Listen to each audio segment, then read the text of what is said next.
ബഹുമാന്യരായ സഹോദരങ്ങളെ, സത്യവിശ്വാസികളെ, വിശ്വാസികളെ, പരിശുദ്ധ ദീനുൽ ഇസ്ലാമിൻ്റെ ഏറ്റവും അടിസ്ഥാന പ്രമാണമായ വിശുദ്ധ ഖുർആനും പ്രവാചകന്റെ ഹദീസുകളും പഠിക്കാൻ ഒരുമിച്ച് കൂടിയ ഈ ഒരു വിജ്ഞാന സദസ്സിൽ പടച്ച റബ്ബ് നമ്മുടെ വലിയ ഇഖ്ലാസോടെയുള്ള ഒരു പ്രവർത്തനം അല്ലാഹു സുബ്ഹാനഹു വ തആല സ്വീകരിക്കുമാറാകട്ടെ. ഓരോ പ്രഭാതവും മനുഷ്യനെ പുതിയ ചിന്തകളിലേക്കും പുതിയ നന്മകളിലേക്കും പ്രചോദനമാകുന്നതായി മാറണം. ഓരോ ദിവസവും എഴുന്നേൽക്കുന്ന സമയത്ത് നമുക്ക് ചെയ്തു കൂട്ടാൻ ഒരുപാട് അജണ്ടകൾ നമ്മുടെ മുമ്പിൽ വേണം. നാം നമ്മുടെ ഷെഡ്യൂളുകൾ ചെയ്യുമ്പോൾ, പ്രവർത്തനങ്ങൾ പ്ലാൻ ചെയ്യുമ്പോൾ അതിൽ മുൻഗണന കൊടുക്കേണ്ടതുണ്ട്, താഴെ തട്ടിലേക്ക് മാറ്റേണ്ടതുണ്ട്, ഓരോന്നിനും ഒരു ക്രമം നിശ്ചയിക്കേണ്ടതുണ്ട്. അടിയന്തിരമായും അത്യാവശ്യമായും പ്രാധാന്യത്തോടെയും ചെയ്യേണ്ടുന്ന കാര്യങ്ങൾക്ക് അതിൽ മുൻഗണനാ ലിസ്റ്റിൽ നമ്മൾ കൊടുക്കേണ്ടതുണ്ട്. അക്കൂട്ടത്തിൽപ്പെട്ട ഏറ്റവും പ്രധാനപ്പെട്ടതാണ് നമ്മുടെ കഫാറത്തിന് വേണ്ടി ഇസ്ലാം നിശ്ചയിച്ച ചില വ്യവസ്ഥകൾ. കഫാറത്ത് എന്ന് പറഞ്ഞാൽ നമ്മൾ ചെയ്തു കൂട്ടുന്ന, അറിഞ്ഞോ അറിയാതെയോ നമ്മുടെ അടുത്ത് സംഭവിക്കുന്ന പാപങ്ങൾ പരിഹരിക്കാനുള്ള മാർഗങ്ങൾ. ആ പാപപരിഹാര മാർഗങ്ങളിൽ ഇസ്ലാം ഏറെ പ്രാധാന്യത്തോടെ പറഞ്ഞ ഒരു നന്മയാണ് പള്ളിയിലേക്കുള്ള വരവ്,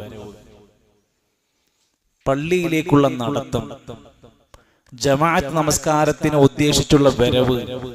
അത് നമ്മുടെ പാപങ്ങൾ നമ്മൾ അറിയാതെ പടച്ച റബ്ബ് നീക്കം ചെയ്യാൻ വേണ്ടി നിശ്ചയിച്ചൊരു വ്യവസ്ഥയാണ്. പല ഹദീസുകളും വായിച്ചാൽ അവിടെ എല്ലാം റസൂൽ സല്ലല്ലാഹു അലൈഹി വസല്ലമ ഗൗരവത്തോടെ പഠിപ്പിച്ചിരിക്കുന്നത് ജമാഅത്ത് നമസ്കാരത്തിന് കൊടുക്കുന്ന പ്രാധാന്യത്തെക്കുറിച്ച്. അതിൽ കാണാൻ സാധിക്കും, ഇമാം ബുഖാരിയും മുസ്ലിം ഉദ്ധരിച്ചൊരു ഹദീസിൽ മലായിക്കത്തുകൾ രാത്രിയിൽ ജോലി ചെയ്യുന്ന ആളുകളും മലായിക്കത്തുകളും പകല് ജോലി ചെയ്യുന്ന മലായിക്കത്തുകളുമുണ്ട്. അവർ ആകാശ ലോകത്തുനിന്നും പകൽ സമയത്ത് ജോലി ചെയ്യേണ്ട ഉത്തരവാദിത്വമുള്ള ആളുകൾ ഇങ്ങോട്ട് വരുമ്പോ ആ സമയത്ത് രാത്രിയിൽ ജോലി ചെയ്ത് കഴിഞ്ഞു പോകുന്ന മലായിക്കത്തുകളുണ്ട്. അവർ സംഗമിക്കുന്ന സമയത്തെ കുറിച്ച് പറയാണ്, വയജ്തമിഊന ഫീ സ്വലാത്തിൽ ഫജ്രി വസ്വലാത്തിൽ അസ്രി. ഈ രണ്ട് സംഘം മലായിക്കത്തുകളും സംഗമിക്കുന്ന സമയമാണ് ഫജ്റിന്റെ സമയവും അസ്റിന്റെ സമയവും. അപ്പൊ ആ രണ്ട് ജമാഅത്തിന് പ്രാധാന്യം പറയാണ്.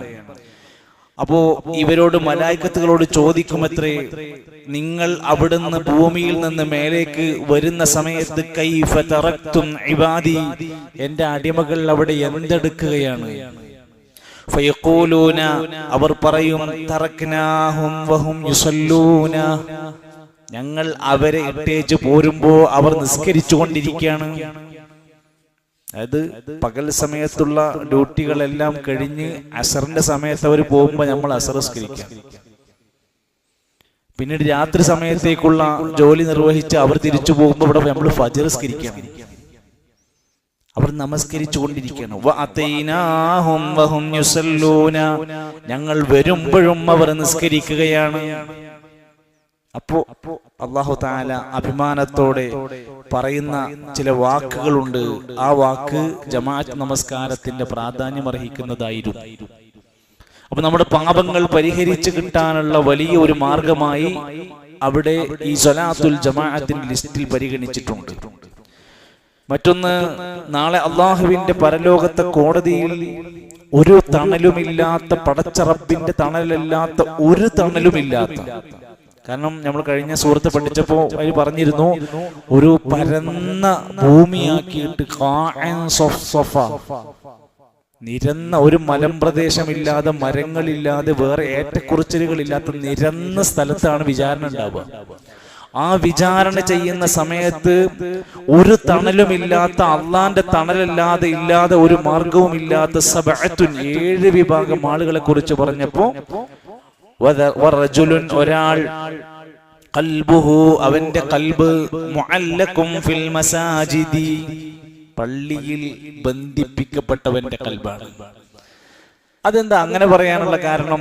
ഖൽബ് മുഅല്ലഖാവുക എന്ന് പറഞ്ഞാൽ അതിൽ ഉലമാക്കന്മാർ പറയുന്നത് ജമാഅത്ത് നമസ്കാരത്തിന് മുഅല്ലഖാവുകയാണ്. പള്ളി പോകുക എന്ന് മാത്രല്ല, ജമാഅത്ത് നമസ്കാരത്തിന് വേണ്ടി പള്ളിയിലെത്തുക എന്ന ഹൃദയബന്ധം സ്ഥാപിക്കുന്നവനാണ് 7 വിഭാഗത്തിൽ ഒരാൾ. നമ്മൾ ആ ലിസ്റ്റിൽ ഉണ്ടാവണം, നമുക്കതിന് സാധ്യമാകണം എന്നാണ് പഠിപ്പിക്കുന്നത്. മറ്റൊരു ഹദീസിൽ അബൂ ഹുറൈറ റളിയല്ലാഹു അൻഹു പറയുന്നുണ്ട്, മൻ ഗദാ ഇലൽ മസ്ജിദി വറാഹ, ആരെങ്കിലും പള്ളിയിലേക്ക് പോവുകയോ തിരിച്ചു പോവുകയോ രാവിലെയോ വൈകുന്നേരമോ പോവുകയാണെങ്കിൽ ഒക്കെ ജമാഅത്ത് നിസ്കാരത്തെ പറ്റി പറയുന്നു. അഅദ്ദല്ലാഹു ലഹു നുസുലഹു മിനൽ ജന്നതി കുല്ലമാ ഗദാ വറാഹ. അഅദ്ദല്ലാഹു ലഹു അല്ലാഹു തആല അവന് വേണ്ടി ഒരുക്കി കൊടുക്കും നുസുലഹു സൽക്കാരം മിനൽ ജന്നതി സ്വർഗ്ഗത്തിൽ നിന്ന്. നമ്മളൊരു സൽക്കാരം ഉണ്ട് എന്ന് പറഞ്ഞാൽ നമുക്ക് എത്ര പ്രാധാന്യം ഉണ്ടാവും. എന്നാൽ സ്വർഗത്തിലെ സൽക്കാരം അല്ലാഹു ഒരുക്കി വെക്കുന്നത് പള്ളി പോണ ആൾക്കാർക്ക്. ഇതൊക്കെ ജമാഅത്തുമായി ബന്ധപ്പെട്ട് വെറുതെ പള്ളി പോണ ആളുകൾക്കുള്ളതല്ല. പള്ളി ക്ലീൻ ആക്കുന്നതിനേക്കാൾ, പള്ളി അടിച്ചു വാരുന്നതിനേക്കാൾ വലിയ കൂലിയാണ് പള്ളിയിലേക്കുള്ള ജമാഅത്തിന് വേണ്ടിയുള്ള പോക്ക് നടത്തും. അതുകൊണ്ടാണല്ലോ ഒരു വ്യക്തി ഒറ്റക്ക് നമസ്കരിക്കുന്നതിനേക്കാൾ 27 ദറജ 27 ഇരട്ടി പ്രതിഫലം നിശ്ചയിച്ചത് ജമാഅത്ത് നമസ്കാരത്തിന്. ഒരു ഹദീസിൽ നബി സല്ലല്ലാഹു അലൈഹി വസല്ലം പറഞ്ഞതായി സ്വഹാബി വര്യൻ ഉസ്മാൻ ബിൻ അഫ്ഫാൻ റളിയല്ലാഹു അൻഹു പറഞ്ഞത് ഞാൻ നബി പറയുന്നത് കേട്ടിട്ടുണ്ട്.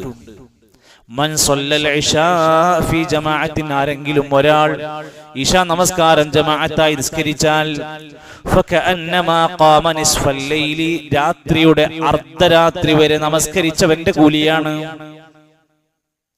അത്രയും സമയം അർദ്ധരാത്രി വരെ ഉറങ്ങാതെ നിസ്കരിച്ചവന്റെ കൂലിയാണ് 4 റക്അത്ത് ഇശാ ജമാഅത്ത് മുടക്കാതെ പോയി പങ്കെടുക്കണം. വമൻ സല്ല സുബ്ഹ, സുബ്ഹിയും ജമാഅത്തായി നമസ്കരിച്ചാൽ ഫകഅന്നമാ സല്ലൽ ലൈല കുല്ല, രാത്രി മുഴുവൻ സമയം നിസ്കരിച്ചവനെ പോലെയാണ്.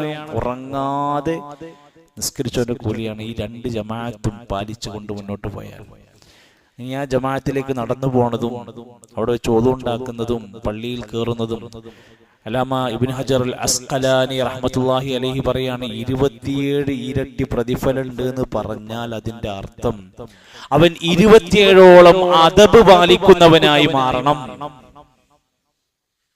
അതിൽപ്പെട്ടതാണ് വീട്ടിൽ നിന്ന് ഒളു ചെയ്യുക. ജോലി സ്ഥലത്ത് നിന്ന് വരികയാണെങ്കിൽ ജോലി സ്ഥലത്ത് നിന്ന് ഒളു ഉണ്ടാക്കുക. പള്ളിയിലേക്കുള്ള വരവ് തന്നെ ഒളോടുകൂടെ ആവുക, ശാന്തതയോടുകൂടെ വരിക, വഖാറോടുകൂടെ വരിക. അതുപോലെ തന്നെ പള്ളിയിലേക്ക് കയറുമ്പോഴുള്ള അദബ് പാലിക്കുക. വരുമ്പോഴുള്ള പ്രാർത്ഥന അല്ലാഹുമ്മ ജഅൽ ഫീ ഖൽബി നൂറ വമിൻ അമാമി നൂറ എന്ന് തുടങ്ങുന്ന പ്രാർത്ഥനയോടുകൂടെ വരിക. നേരത്തെ വന്ന് റവാത്തിബ് നമസ്കാരങ്ങൾ ഉണ്ടെങ്കിൽ അത് നിർവഹിക്കുക. തഹിയ്യത്ത് നമസ്കാരങ്ങൾ തഹിയ്യത്ത് നിസ്കരിക്കുക. 1ാമത്തെ സഫ് പിടിക്കാൻ വേണ്ടി ശ്രമിക്കുക. അങ്ങനെ അതുപോലെ തന്നെ ബാങ്കിന്റെയും ഇഖാമത്തിന്റെയും ഇടയിലിരുന്ന് പ്രാർത്ഥിക്കാനുള്ള സമയം കണ്ടെത്താൻ ശ്രമിക്കുക. ഇങ്ങനെ കുറച്ച് ചിട്ടകളൊക്കെ പാലിച്ചു വരുമ്പോഴാണ് 27 ഇരട്ടി കൂലി കിട്ടുക എന്ന് പറയുന്നത്. അല്ലാതെ ഒരു ജമാഅത്തിൽ എവിടെങ്കിലും അവസാനം പോയിട്ട് സലാമിൽ പോയി പങ്കെടുത്താൽ അതിന് 27 ഇരട്ടി ഉണ്ട് എന്ന് പറയുന്നത് നമുക്ക് തന്നെ അറിയാലോ, അതൊരു പൂർണ്ണത അല്ല എന്നതിൽ തന്നെ മനസ്സിലാക്കാൻ സാധിക്കില്ല.